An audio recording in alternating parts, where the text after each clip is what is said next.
I'm Edward Otto Zelke, and let's queer up gay culture. Oscars and LGBTQ plus representation, historic wins, persistent gaps, and the ongoing fight for visibility. The 98th Academy Awards took place yesterday, and sadly, it looked way more straight.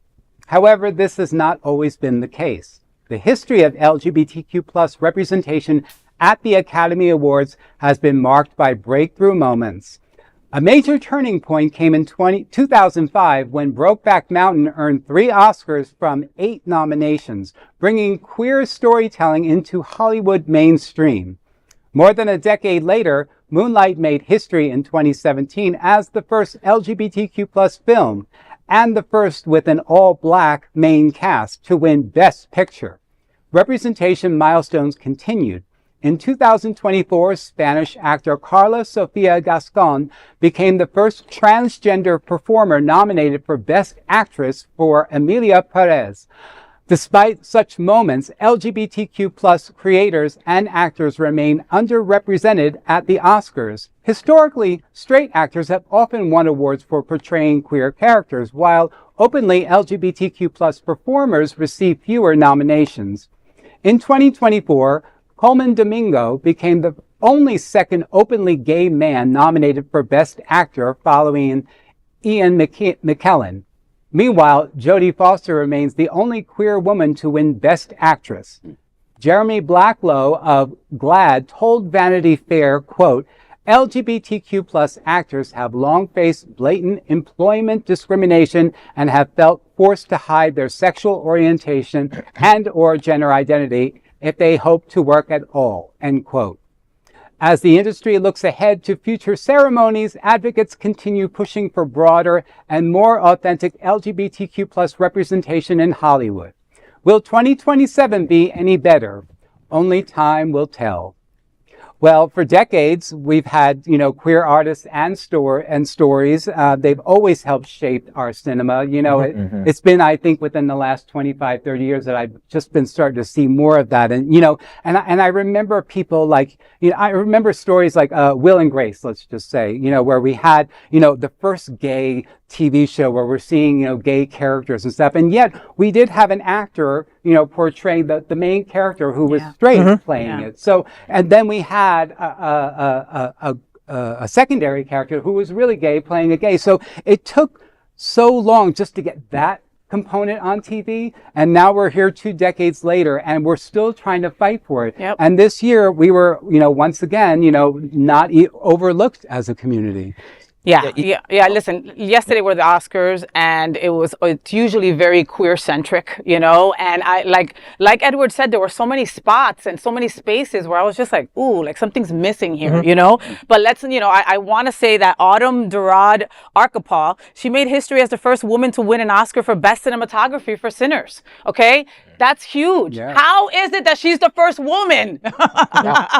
Okay, like this is, you know what I mean? Like if women are still striving to not be the second class, like it boggles my mind how much work we have to do. You know what I mean? Yeah. So let's talk some Hollywood math. The Academy Awards loves a queer story, as long as a straight actor's playing it, right? Since the first ceremony in 1929, only a handful of openly out LGBTQ performers have won major acting Oscars. Yes, we had the little breakthroughs like Moonlight, right? But that was years ago. And Brokeback Mountain was even decades ago. Poor Jodie Foster is still carrying that weight of being, you know what I mean? How long is she carrying that weight? You know what I mean? And so at the end of the day, they're still struggling to cast us in their stuff. You know what I mean? And it was reflected yesterday. Well, I have to say, and I agree, we need to have more representation, and it's great. I don't really care for this story. It's very anecdotal. It seems very based on feels, because it leaves out 3 queer wins in just what we would all consider recent history. Ariana DeBose won for Best Supporting Actress. That was not this year, though. No. But I'm talking like it was like in 2021 or 2022. Within the last 5 years. Billie Eilish has won back-to-back Oscars. I think like the last 2 or 2 of the last 3. Her and her brother, the song. You're right. Yeah. So there is a lot. I don't want to really slam the Academy because I do believe they're trying. I know several members of the Academy, and there is a lot of pro LGBTQ representation that gets talked about. And the one of my friends is very new to the Academy, another is a longtime member, and the longtime member says that just the openness and the push towards inclusiveness has not gone away. It is continuing to grow, even if we don't really see it on Extra or Access Hollywood. But I don't understand the stigma. Why can't a gay man play, a gay actor play a gay man in a movie? What's the big stigma with all that? I mean, they did that years ago when they had Indians and the cowboy and Indian movies, and the Asian, characters were all played by white men, or just, I don't know what the stigmas are. It's kind of crazy. And I mean, gay people are talented. We're flamboyant. We're fun. I mean, I'm sorry, please, John. I was going to say, but I am still fine with Patrick Swayze playing a big old drag queen Tu Wong Fu. So I'm just saying. Me too. If you're hot enough, straight people. Oh my goodness. I'm here for it. Listen, and if you didn't watch the Academy Awards, go watch snippets, okay? Michael B. Jordan's acceptance speech was just beyond. I could not stop crying, okay? Because I was just so happy for him. I can tell at the Golden Globes, he talked about his mom and about not having enough money to cross the Holland Tunnel. And I've been there, that's Jersey to New York for you people that don't know, and his mom would find her little pennies and get them across that bridge so he can go to a casting in New York. I mean, and now he got the highest coveted, that trophy that there is, the Oscars. I mean, as a black man, he's representing all of us. That's how I took it. I mean, Maneesh, anything to say?